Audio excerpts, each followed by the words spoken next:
जैसे शिव जी पर एक लोटा जल आपने हमने समर्पित किया,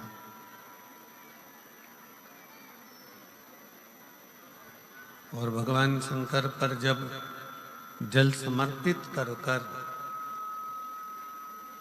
हम उस जल का आचमन करते हैं, हम उस जल को पीते हैं, आचमन करते हैं, तब उस शिवलिंग का जो तेज पुंज है, भगवान शंकर के शिवलिंग में जो तेज पुंज होता है, क्योंकि शिव महापुराण के अंतर्गत और लिंग पुराण के अंतर्गत, नर्मदा पुराण के अंतर्गत हमेशा कही गई है कि चाहे घर में जो शिवलिंग हो वो, चाहे तुम्हारे घर के पास में जो मंदिर हो उसमें जो शिवलिंग हो वो, या 12 ज्योतिर्लिंग, उपलिंग, ये जितने भी शिवलिंग विराजमान हैं, ये जितने भी शिवलिंग विराजित हैं, इन शिवलिंग पर जब हम जल चढ़ाकर उस जल का आचमन करते हैं तो उस शिवलिंग की जो ज्योति होती है, शिवलिंग की जो ऊर्जा होती है, शिवलिंग की जो एनर्जी होती है, शिवलिंग का जो बल होता है, वो बल हमारे भीतर भी उतरता है और हमारे रोगों को निवारण करता जाता है, हमारे दुखों को निवारण करता जाता है, हमारे कष्टों का निवारण करता जाता है।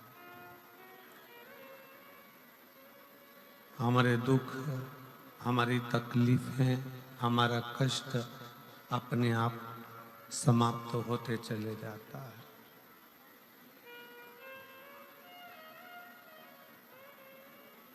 तीन स्थान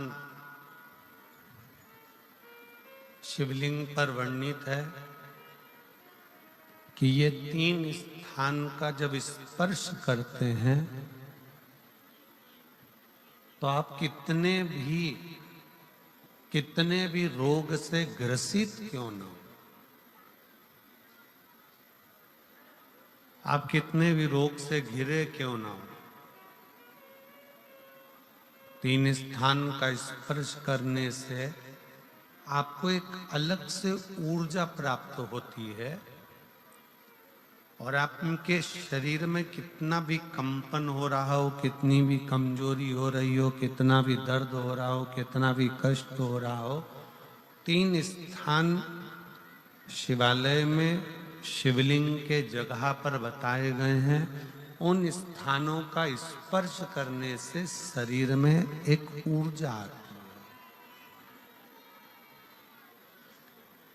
शरीर में एक बल उत्पन्न होता है, एक ऊर्जा आती है।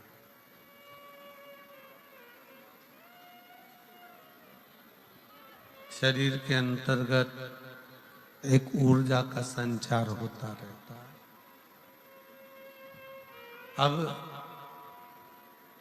उस शिवलिंग को अपन समझे, ये जलाधारी बनी हुई है, ये जो गोल जो भाग आता है, जलाधारी में जो भी गोल भाग है वो गोल भाग का हाथ से स्पर्श करना, अर्थात जो माता जी का हस्त कमल है, पार्वती जी का, वो जो गोल जलाधारी है जिस पे शिवलिंग रखा हुआ है, वो गोल जला, ये जो चरण है जहां से पानी बहकर जाता है उस स्थान पर नहीं, जहां गोल भाग है उस गोल भाग पर अपने सीधे हाथ का स्पर्श करना और श्री शिवाय नमस्तुभ्यम का जाप या पंचाक्षर मंत्र या षडाक्षर मंत्र ओम नमः शिवाय का जाप करना, पहला। दूसरा स्थान जहां से पानी बहकर जा रहा है उस स्थान का पानी जहां से बहकर नीचे गिरता है वो भाग पर अपने हाथ का स्पर्श, जहां से पानी बहकर नीचे गिरता है, जो जल आप चढ़ाते हो वो जल बहकर जो नीचे की ओर जाता है उसका स्पर्श, और पंचाक्षर या षडाक्षर या श्री शिवाय नमस्तुभ्यम मंत्र का जाप।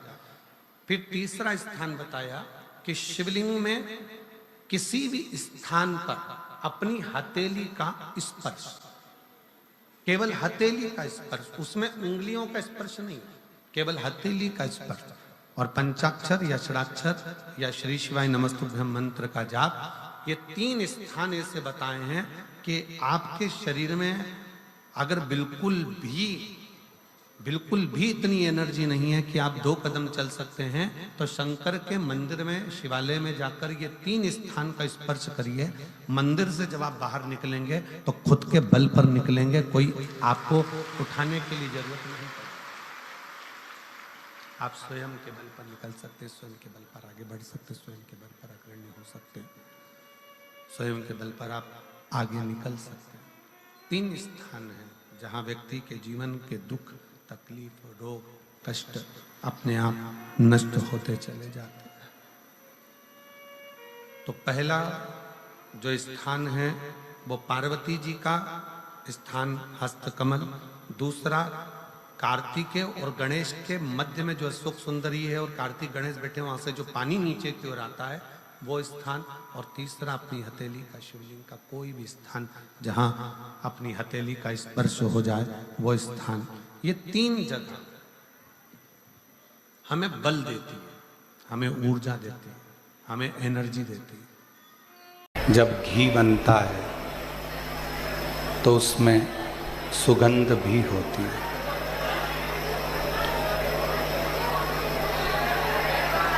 दूध में कोई सुगंध नहीं, पर दूध का जब तपाकर, गरम कर उसको घोट कर जब दूध का घी बनाया जाता है तो उसमें सुगंध भी रहती है। शिव महापुराण की कथा कहती है, भगवान शंकर का चरित्र कहता है, शिव तत्व कहता है,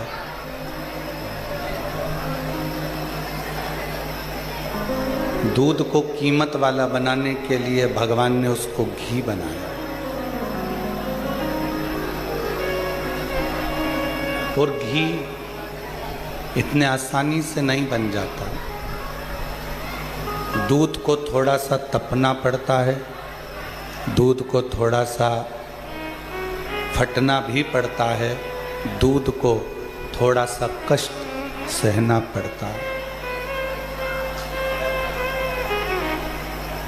कई लोग कह देते हैं, गुरुजी हम इतना भजन करते हैं, कीर्तन करते हैं, मंत्र जाप करते हैं, स्मरण करते हैं,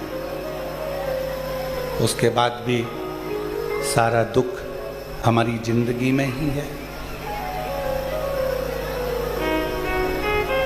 सारा कष्ट हमारे जीवन में ही है। देखिए,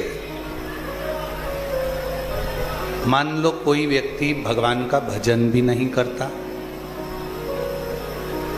कोई मंदिर में जाकर 1 लोटा जल भी नहीं चढ़ाता, कोई नाम जाप भी नहीं करता,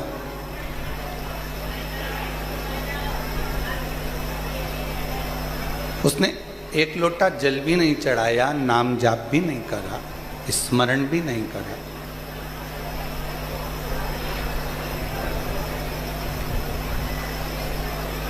उसके बाद भी वो बड़ा सुखी है, उसको कोई कष्ट ही नहीं, वो बड़ा आनंद में। और जो रोज भगवान के मंदिर भी जा रहा है, भजन भी कर रहा है, स्मरण भी कर रहा है, कीर्तन भी कर रहा है, नाम जाप भी कर रहा है, उसके बाद भी उसकी जिंदगी में तकलीफें पीछा नहीं छोड़ रही।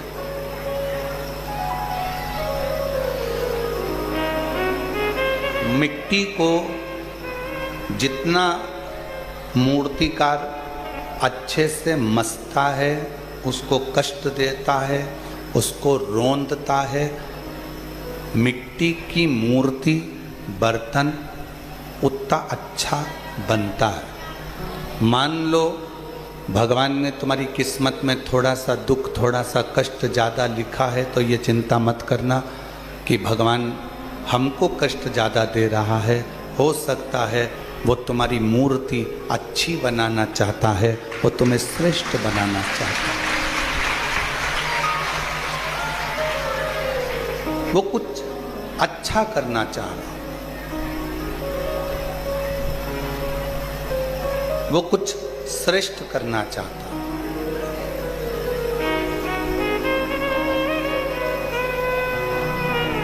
मन में ये भ्रम कभी उत्पन्न ना करें कि हम भजन करते हैं, हम कीर्तन करते हैं, हम मंत्र जाप करते हैं, हम नाम जाप करते, हम स्मरण करते और दुख हमारे ऊपर ही आता। नहीं, कोई संसार का ऐसा कोई व्यक्ति नहीं है जिसकी जिंदगी में थोड़ी ना थोड़ी तकलीफ नहीं है, थोड़ा ना थोड़ा कष्ट सबके जीवन में। भदौरिया जी, ये जो पेटी है ना बीच में, उस पेटी को या तो एक साइड कोने में कर दो या अंदर निकाल के एक साइड कर दो। ऐसा थोड़ा सा रास्ता करके उसको इधर निकाल दो तो लोगों को बैठने में दिक्कत नहीं आएगी और दर्शन में दिक्कत नहीं आएगी। ये वाली नहीं, वो वाली बीच वाली।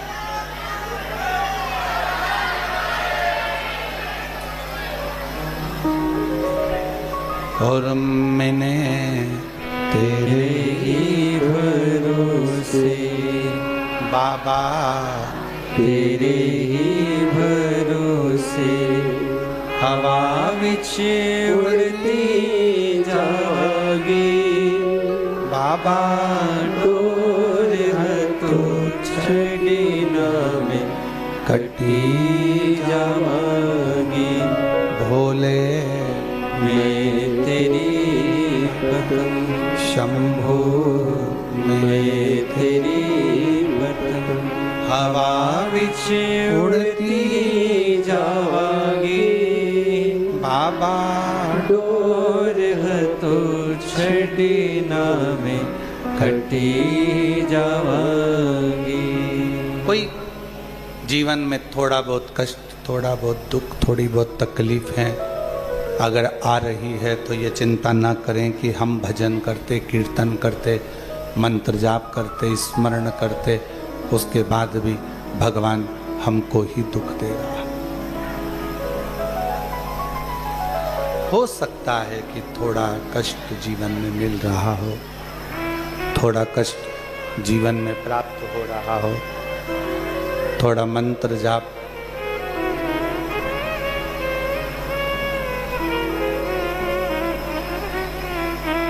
होने दो। फिर कोई कहे कि गुरुजी वो हमारे पड़ोसी हैं, हमारे रिश्तेदार हैं, कभी भगवान का भजन नहीं करते, कीर्तन नहीं करते, मंत्र जाप नहीं करते, स्मरण नहीं करते।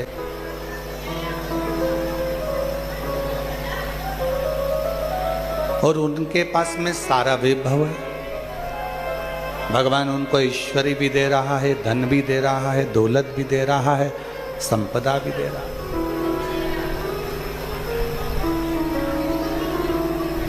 हो सकता है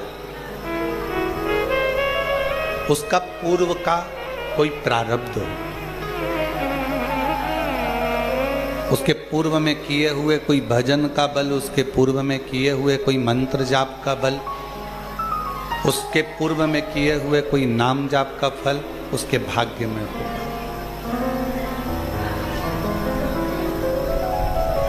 और हमें जो मिल रहा है वो भी हमारे पूर्व के प्रारब्ध का।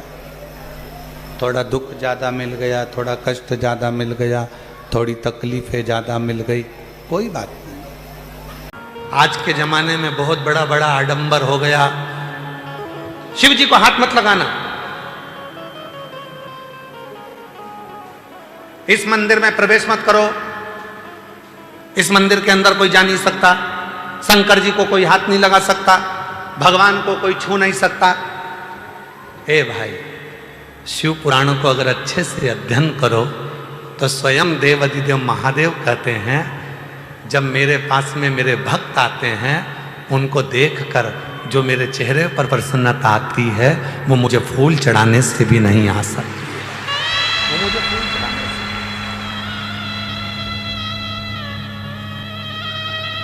से। ये तो अब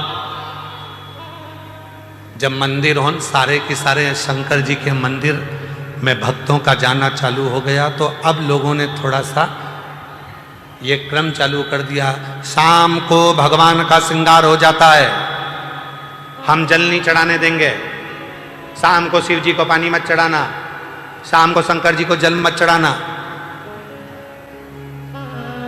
ये अब चालू हुआ। पहले तो मेरा भोला बाबा पेड़ के नीचे बैठा है, होटले पर बैठा है, दरवाजा भी नहीं है, मंदिर भी नहीं है, खुले आसमान में बैठा है, रात दिन सुबह शाम जब तेरी मर्जी पड़े तब तेरे बाप के पास आ, तब तेरे शिव के पास आ, जब तेरा मन हो। एक पूजन आपको बताई थी, एक उपाय आप लोगों को बताया था, रात्रि के 9:00 जम के बोलो 9:15 वाला।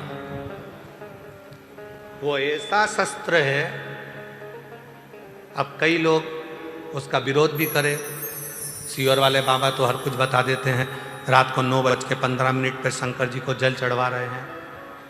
ए भाई, पेट दुखेगा ना तो बच्चा अपने पापा और मम्मी से ही कहेगा, बच्चे को दर्द होगा तो वो अपने माँ बाप से कहेगा, दरवाजा बजाएगा, पापा मम्मा आई, दरवाजा बजा।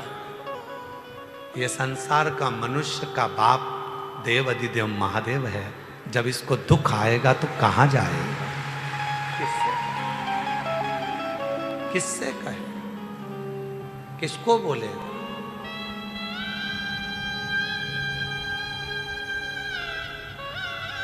आओ कुबरेश्वर बाबा की भूमि पर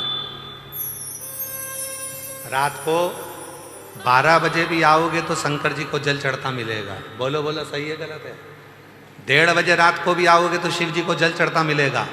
2 बजे रात को भी आओगे तो शिव जी को जल चढ़ता मिलेगा। 3:30 बजे रात को आओगे तो शिव जी को जल चढ़ता मिलेगा।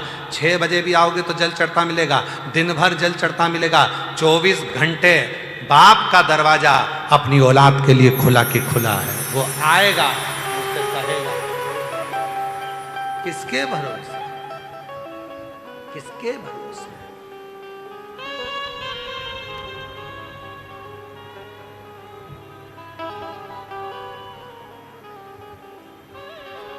हम तो बाबा के भरोसे चलते हैं, हम तो बाबा के भरोसे चलते हैं, दुनिया वाले जलते हैं, दुनिया वाले जलते हैं, हम तो बाबा के भरोसे चलते हैं, हम तो बाबा के भरोसे चलते हैं, सीहोर वाले भरोसे चलते हैं, काशी वाले के भरोसे चलते हैं, हम तो बाबा के भरोसे चलते हैं। हम उसके आश्रित हों, हम उसकी शरणागति में। ये अब हो गया, रात को जल मत चढ़ाओ, दिन में जल मत चढ़ाओ। 2 देवता हैं जिनकी रात्रि है, बाकी के किसी देवता की रात्रि बता दो गिनकर। केवल 2 देवता हैं जिनकी रात्रि है, एक मेरे देव अधिदेव महादेव जिनकी शिवरात्रि, और दूसरी मां जगत जननी जगदम्बा जिनकी नवरात्रि।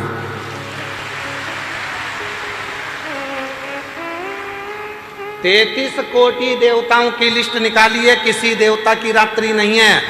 रात्रि है तो मेरे देव अधिदेव महादेव की शिवरात्रि। शिवरात्रि का मतलब क्या होता है? कोई भक्त है, भाव से जिस दिन उसको पुकारेगा, चाहे रात हो चाहे दिन हो, कभी भी पुकारे शंकर, उसके लिए अपना कैलाश और काशी छोड़कर आ जाते हैं। वो शिवरात्रि कहलाती है।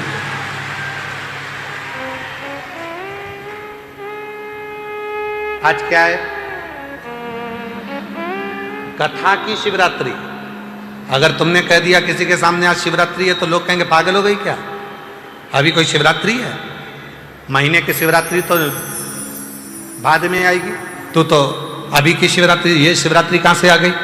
कई लोग कहते सियोर वाले बाबा ने शिवरात्रि बनाना चालू कर दिया। हर कथा में शिवरात्रि मनाते हैं, क्यों ना मनाए? क्यों ना मनाए? हमारा वो आकाश और आशीष, इनकी औलाद है। वो हमारा आकाश, उसकी छोटा वाला लड़का है माधव, वो रोज जन्मदिन मनाता है। और वो आशीष है तो वो उसकी लड़की गुड़िया आविका, वो भी रोज जन्मदिन मनाती है। उसकी मम्मी रोज इतना बड़ा आटे की लोई बना के थाप के दे देती है, वो चक्कू से केक काटती है, हैप्पी बर्थडे टू यू, उसका जन्मदिन।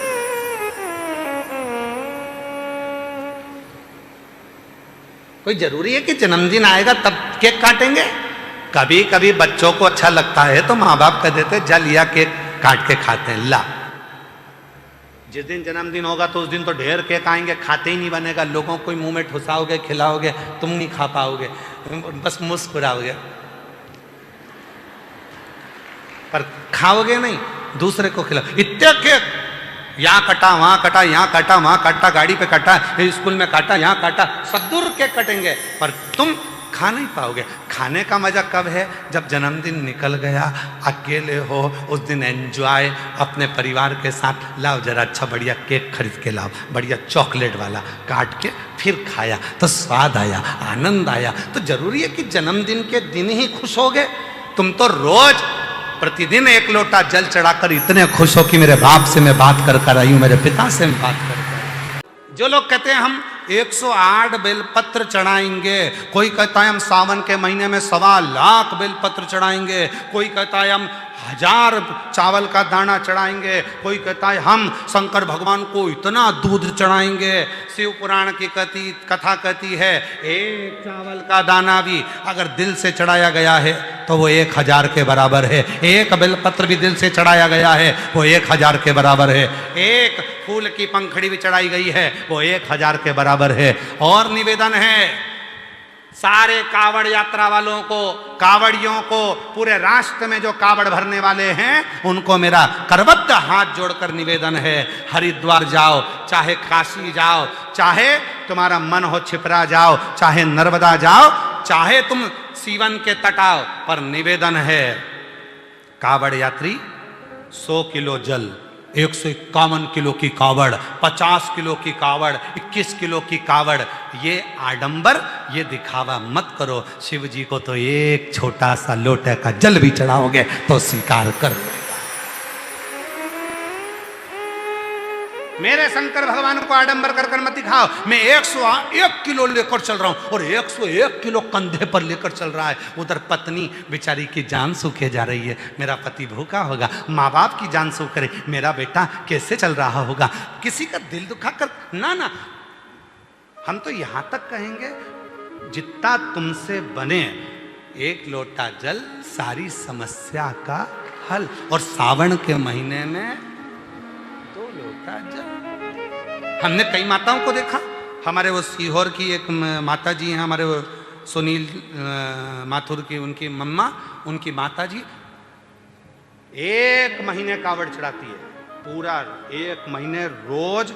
उनके मोहल्ले की कम से कम 20 से 22 माताएं आती हैं, सवेरे 4 बजे इंदौर नाके से निकलती हैं, रोज सीवन माँ का जल शिव जी को पैदल चढ़कर आएंगी, चढ़ाएंगी, फिर गाड़ी में बैठकर ऑटो से घर चले। प्रतिदिन 1 महीने तक की कावड़ चढ़, दिखावा नहीं। 2 छोटे छोटे उन्होंने कलश ले लिए, अपनी 2 रिबिन में बांध लिए और लेकर बोल बम बोल बम बोल बम बोल बम चलता चलता और बाबा को चढ़ा देती। भाव अब इतना लेकर वो दिखावा नहीं, मेरे शंकर को तुम्हारे दिखावे की बिल्कुल जरूरत नहीं है। और फिर निवेदन, गुरु दीक्षा लेने वालों से भी निवेदन है, कोई आडंबर में मत फंसना, शंकर जी का नाम लेना। गुरु दीक्षा ली, मंत्र लिया, शिव का नाम लिया, और बस जब फुर्सत हो तुम्हें लगे कि तुम्हारे बाप की तुमको जरूरत है, तब उस समय उस देव अधिदेव महादेव को पुकारना प्रारंभ करना। शिव तुम्हारे पास, शिव तुम्हारे, कोई आडंबर नहीं करना, कोई दिखा। गुरु वो नहीं जो बाजार में मिल जाए, गुरु वो नहीं जो कहीं मार्केट में मिल जाए, पर गुरु वो जरूर है जो खुद से ज्यादा शिव पर भरोसा करना सिखा दे। वो गुरु अपने पर भरोसा नहीं, हम पर नहीं करना भरोसा, गुरु से ज्यादा। क्या कहा जब द्रौपदी का चीर खींच रहा था, द्रौपदी का चीर खींचा जा रहा था, द्रौपदी रोती हुई गुरु द्रोणाचार्य के सामने जाती है और गुरु जी से कहती है, गुरु जी मैंने तुमसे गुरु मंत्र लिया है, कोई साथ नहीं देगा, कम से कम तुम तो साथ दो। गुरु जी हाथ जोड़कर बोले, मैं भी तेरा साथ नहीं दूंगा, मैं भी नहीं दूंगा, पर याद कर मैंने जो तुझे गुरु मंत्र दिया है ना, उस मंत्र को जपना प्रारंभ कर, मैं साथ नहीं दूंगा, मंत्र जप। और द्रौपदी ने जो मंत्र का उच्चारण करना प्रारंभ करा, तो द्रौपदी कहती है मैं तो रजस्वला हूं, 3 दिन का मेरा रजो धर्म है, इस समय पर तो मैं भगवान को याद नहीं कर सकती, इस समय पे मैं भगवान की पूजन नहीं कर सकती, इस समय में मंदिर नहीं जा सकती, इस समय में भगवान की शरणागति नहीं ग्रहण कर सकती। गुरु द्रोणाचार्य ने कहा, सुन द्रौपदी, भले तू रजो धर्म से है, पर भगवान का नाम लेने में पीछे मत हटना, मंदिर भले मत जा, शिवालय भले मत जा, पर रजो धर्म के समय पर अगर तू भगवान का नाम लेगी तो भी उसको आना पड़ेगा। और द्रौपदी ने रजस्वला धर्म में 3 दिन की रजस्वला थी द्रौपदी, और जो द्वारकानाथ को पुकारना प्रारंभ करा तो द्वारकानाथ को तो सौगंध दी थी अर्जुन ने, द्वारकाधीश को तो सौगंध दी थी अर्जुन ने। अर्जुन ने कहा था, प्रभु आपसे निवेदन है, अंदर मत आना, भगवान बाहर खड़े थे। अर्जुन तू हारे तो मुझे बुला। अर्जुन ने कहा था, जब तक मैं आवाज ना लगाऊं तब तक मत आना, कसम है मेरी, आप अंदर प्रवेश मत करना। जुए में अर्जुन हारता गया, दुर्योधन ने शकुनी मामा को बुला लिया, पर अर्जुन ने कृष्ण को नहीं बुलाया। क्यों? क्योंकि हम गलत काम करेंगे और हमारा द्वारकानाथ देखेगा तो अच्छा लगेगा, नहीं बुलाया, किसी ने नहीं बुलाया। भगवान छटपटाते रहे, एक बार तो बुला ले। जैसे दुर्योधन ने कहा कि मेरी जगह मेरा मामा खेलेगा, ए अर्जुन तेरे मुख से शब्द निकाल दे कि मेरी जगह चौसर मेरा द्वारकानाथ खेलेगा, तब देख जिता कर बताता हूं। एक बार तो कहे अर्जुन, अर्जुन कहते नहीं है। तब द्रौपदी रजो धर्म से थी, द्रौपदी ने गुरु द्रोणाचार्य से कह दिया, मेरा रजो धर्म है, मैं क्या भगवान के मंदिर नहीं जा सकती? भगवान गुरु द्रोणाचार्य ने कहा, कौन कहता है कि तू मंदिर जा, कौन कहता है कि तू शिवालय जा, तू तो पुकार उस परमात्मा को। और द्रौपदी ने दोनों हाथ ऊपर कर कर जो द्वारकानाथ को पुकारना चालू करा, तो द्वारकाधीश ने ये नहीं देखा कि रजो धर्म से थी, और द्वारकाधीश ने चीर बढ़ाना प्रारंभ कर दिया। जो चीर बढ़ाया तो शासन थक कर नीचे गिर गया, थक कर नीचे गिर गया, वो नहीं देखता। अब कई लोग कह देते, कई लोगों के मन में आता है, इस नदी का जल मत चढ़ाओ, अशुद्ध है। अरे मां, जिसको तुम मां कहते हो, वो मां कभी अशुद्ध नहीं हो सकती, वो शुद्ध की शुद्ध रहती है, उसकी मातृत्वता शुद्ध रहती है, मां कभी अशुद्ध नहीं हो सकती। बच्चे की चाहे वो लंगोट धोए, बच्चे को चाहे वो भोजन कराए, पति के चाहे कपड़े धोए, बुजुर्ग के चाहे कपड़े धोए, पर माँ शुद्ध की शुद्ध होती है, माँ में अशुद्धता नहीं होती। जिस पवित्र नदी का जल, चाहे माँ सीवन का चढ़ाओ, चाहे माँ गंगा का चढ़ाओ, चाहे माँ नर्मदा का चढ़ाओ, चाहे माँ क्षिप्रा का चढ़ाओ, चाहे माँ सरयू का चढ़ाओ, तुम्हारी मर्जी पड़े, चाहे मंदाकिनी, चाहे गोदावरी, जिस पवित्र नदी का जल तुम भगवान शंकर को चढ़ाओ, तुम ये मत सोचना कि ये नदी अपवित्र है।